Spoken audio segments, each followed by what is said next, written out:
ভারতের ওপর nuclear attack হোক বা ফাইটার জেট দ্বারা এয়ার স্ট্রাইক করা হোক, সমস্ত ধরনের অ্যাটাক থামানোর জন্য প্রপার এয়ার ডিফেন্স সিস্টেম রয়েছে, যাকে ভেদ করে ভারতে হামলা করা প্রায় অসম্ভব ব্যাপার।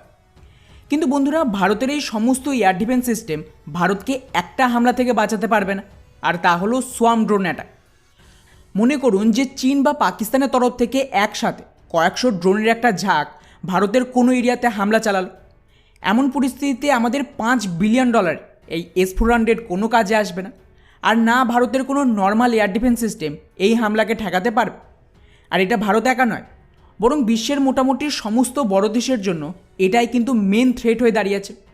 কিন্তু ফাইনালি আপনারা জানলে খুশি হবেন যে ভারত এর বিরুদ্ধে সবচেয়ে বড় ব্রহ্মাস্ত্র পেয়ে গেছে। কেননা এই ধরনের সোয়ার্ম ড্রোন অ্যাটাকের বিরুদ্ধে নর্মালি সবচেয়ে গুরুত্বপূর্ণ হাতিয়ার হলো লেজার হাতিয়ার, যেটা এই মুহূর্তে সমস্ত দেশ সবেই নতুন নতুন ডেভেলপ করছে।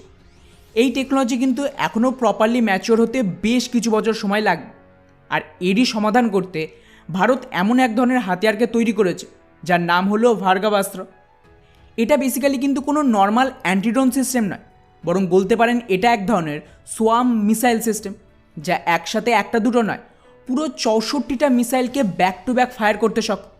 এবারে জাস্ট কল্পনা করুন যে একটা ইউনিট যদি 64টা মিসাইল ফায়ার করতে পারে, তাহলে এই রকম 5 থেকে 10টা সিস্টেম গোটা একটা এরিয়াতে এক অভেদ্য দেওয়ালকে তৈরি করবে, যাকে ভেদ করে শত্রুর কোনো ড্রোন ভারতের ভেতর ঢুকতে পর্যন্ত পারবে না।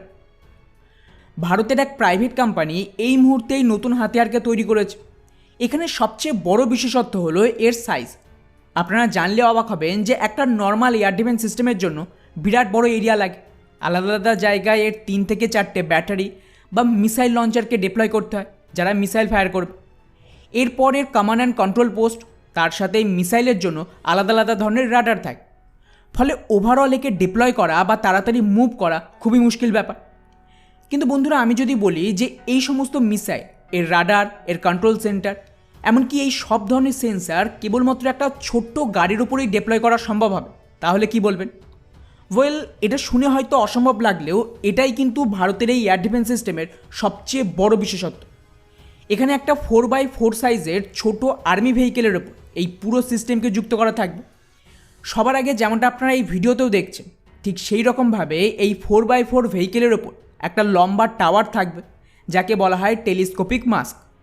এটা কিন্তু পুরোপুরি অ্যাডজাস্টেবল, মানে মনে করুন যে কখনো প্রয়োজন পড়লে এই টাওয়ারকে উঁচু করা যাবে, আর যখন প্রয়োজন পড়বে এর উচ্চতা কমিয়ে এনে প্রয়োজন অনুযায়ী রেঞ্জ কমানো বাড়ানো যাবে। আর এই টেলিস্কোপিক টাওয়ারের একদম মাথায় থাকবে ইলেকট্রো অপটিক্যাল সিস্টেম, যেটা বেসিক্যালি এক ধরনের হাই ডেফিনেশন ক্যামেরা বলতে পারেন। এছাড়াও এতে কিন্তু লেজার ফাইন্ডারও থাকবে।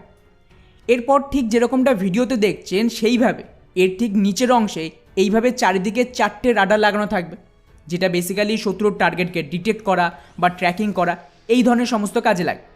এবং এই রাডারের দ্বারা কিন্তু চারিদিকে 360 ডিগ্রির কভারেজ দিতে পারবে। এরপর এই গাড়ির পেছনের অংশে যে ফাঁকা জায়গা থাকে সেখানে কিন্তু অ্যাকচুয়ালি এই সমস্ত মিসাইলকে যুক্ত করা হবে। মিডিয়ার রিপোর্ট অনুযায়ী এই সিস্টেম অ্যাকচুয়ালি ভার্টিক্যালি লঞ্চ হয়।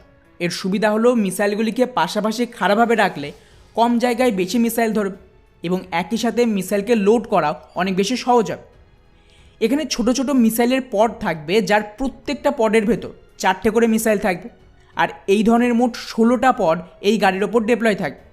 অর্থাৎ টোটাল এখানে 64টা মিসাইল সবসময় অ্যাটাকের জন্য রেডি থাকবে।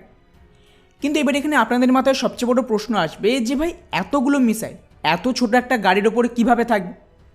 তো বন্ধুরা, এখানে টুইস্ট হলো এই যে মিসাইলের কথা আমি বললাম, এগুলোর সাইজ এতটাই ছোট যে এক একটা মিসাইলের ওজন মাত্র 2 কেজি। হ্যাঁ, ঠিকই শুনেছেন, এই মিসাইলের ওজন হবে মাত্র 2 কেজি, কারণ এগুলিকে মাইক্রো মিসাইল বলা হয়, যাকে স্পেশালি ডেভেলপ করা হয়েছে ছোট এবং মিডিয়াম সাইজের ড্রোনকে শুট ডাউন করার জন্য। আর বন্ধুরা, ভারতের এই পুরো অ্যান্টিড্রোন সিস্টেমের যে রেঞ্জ হবে সেটা হবে 5 থেকে 6 কিলোমিটার। কিন্তু অ্যাকচুয়ালি এই মিসাইলগুলো তার টার্গেটকে কেবলমাত্র 2 কিলোমিটার দূরে শুট ডাউন করতে পারে। অর্থাৎ এটা একটা শর্ট রেঞ্জের অ্যান্টি সোয়ার্ম ড্রোন সিস্টেম। এবারে জাস্ট আপনারা কল্পনা করুন যে আর্মির একটা ছোট্ট ভেহিকেল নিজেই নিজের মধ্যে একটা পুরো এয়ার ডিফেন্স সিস্টেম হবে, যাতে একই সাথে 64টা মিসাইল শত্রুর 64টা আলাদা আলাদা ড্রোনকে শুট ডাউন করার ক্ষমতা থাকবে। এর সুবিধা হলো এই ধরনের ভেহিকেল কিন্তু খুব সহজে এবং খুব কম সময়ের মধ্যে ডিপ্লয় করা সম্ভব। ভারতের মরুভূমির মতন এরিয়া হোক বা যে কোনো শহরে এলাকা অথবা হাই অল্টিটিউড এরিয়া, সব জায়গাতেই কিন্তু এই ভেহিকেলকে খুব সহজেই ডিপ্লয় করা যাবে। ফলে যদি শত্রুর তরফ থেকে আমাদের কোনো বিশেষ এরিয়াতে এই সোয়ার্ম ড্রোন অ্যাটাক করে, সেক্ষেত্রে কিন্তু এই ধরনের কয়েকটা সিস্টেম এই পুরো সোয়ার্ম ড্রোনের ঝাঁককে ধ্বংস করে দিতে পারবে। আর এটা একা নয়, অলরেডি ভারত কিন্তু ছোট সাইজের লেজার অ্যান্টিড্রোন সিস্টেম আর সফট কিল অ্যান্টিড্রোন সিস্টেমকেও সেনাতে সামিল করেছে। ফলে ভবিষ্যতে এই সমস্ত অ্যান্টিড্রোন সিস্টেম নিজেদের মধ্যে কোঅর্ডিনেটভাবে সুরক্ষা দেবে, যাকে ভেদ করে ভারতের ওপর হামলা চালানো এক কথায় অসম্ভব হয়ে পড়বে। ফলে ওভারঅল এই হাতিয়ার খুবই গুরুত্বপূর্ণ হতে চলেছে ভারতের জন্য। এখন অপেক্ষা শুধুমাত্র যে কত তাড়াতাড়ি এর প্রথম প্রোটোটাইপকে রেডি করে এর টেস্টিং শুরু করা হয়।